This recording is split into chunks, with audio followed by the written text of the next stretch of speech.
I don't know if you've had this experience, but I have this experience, which is when I talk to any politician in the center or center right about the ECHR, they all think we should leave. Yeah. Right? Right. But none of them ever say it when they're in office. Yeah. And all of them say it when they've left office. In other words, Rishi Sunak now says we should leave the ECHR. You're answering the question I was going to ask. I mean, why is it so cowards. difficult? Because they're cowards. Let's be honest, right? They all know what we should do. They just refuse to do it. And but they see the numbers. They know that, yes, it would be wildly unpopular with the chattering classes in Islington and Hampstead and Oxford and Cambridge. But they can also see the electoral capital. They see, a populist party surging that is, well, at least until recently, has gone. Even they've gone pretty quiet too on they're not, maybe not on Strexit, getting out of Strasbourg, but certainly on deportations and migration, and certainly on the Islam question. The big populist leader Nigel Farage is, he's very, very wary of addressing the question. Well, I think Nigel is trying to make the point that I'm trying to make, which is I think we've got lots of Muslims in this country, and we got to learn to live and it's possible and desirable. It is absolutely desirable that the society we have is the one we have. That's the starting point. Even if you're someone who just hates Muslims, you still have to accept this. You have to accept the reality that we are where we are. There are people online who like to talk about mass deportations. The idea that we're going to uproot 4 million people and remove them to the country. For no reason whatever. For no reason other than their ethnicity or religion. I don't see that. The country we would become is the country we would all then flee, I think, in that situation, frankly, right? So then what we've got to do is find ways of coexisting. And that means we have to purge the extremists from our midst. Otherwise, we will never get over this. And that's the problem I think we should be trying to solve, rather than arguing about, is this real Islam or not real Islam? I understand those arguments.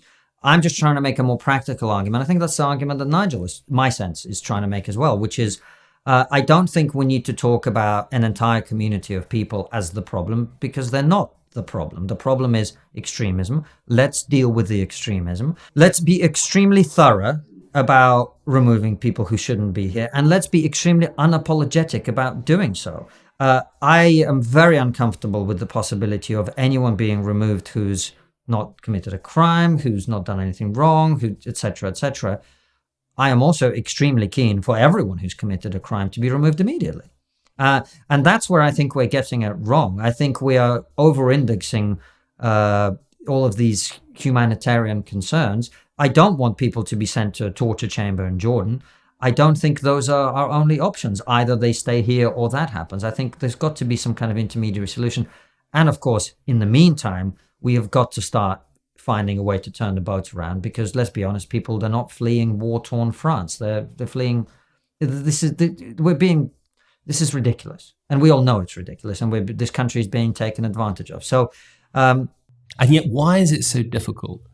It's so easy to see the problem, and it's so hard to achieve any kind of political cut-through, even within those circles where you might expect the politicians to be speaking up and putting forward a legislative program that would just... My sense is they're scared. And also, as you well know, probably better than I, the Conservative Party is not one party anymore.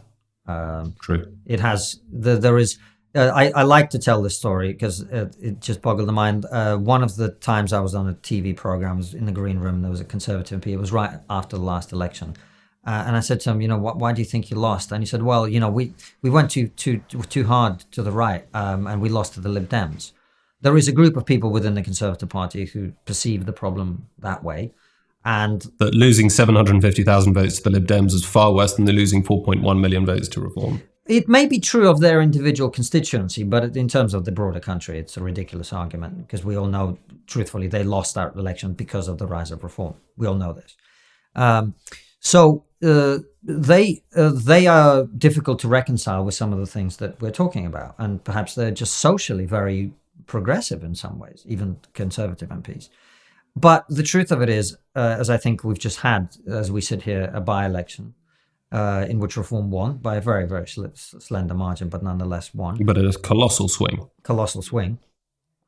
if they continue to ignore not only the wishes of the people, but frankly, at this point, the needs of the country, then what they will end up with is electoral wipeout. Now, whether that leads to a reform majority is a different conversation, but ultimately they will be punished for this.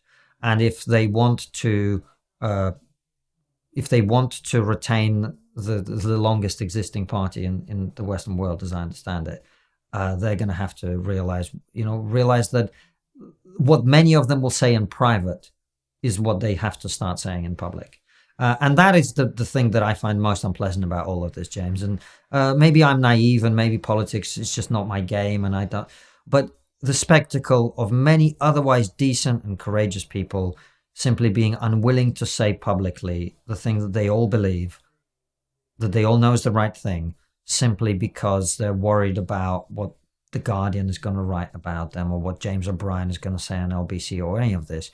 I find that shocking, frankly. I find it so disappointing. It's one of the reasons that while I really try and stay away from party politics as much as possible, I was so protective and supportive of Suella Braverman, because whether you like her or dislike her, whether you think she got everything right or whatever, I just thought here was a politician who actually said what they meant and meant what they said, and actually tried to do something when they were in power. And, obviously the counter argument to that is, look what happened to her as a result. That's why none of them want to repeat it. She was forced out. But I thought she was principled and correct in her positions. And I always have the sense, like, if 10 people actually stood up and said it, we might actually get somewhere.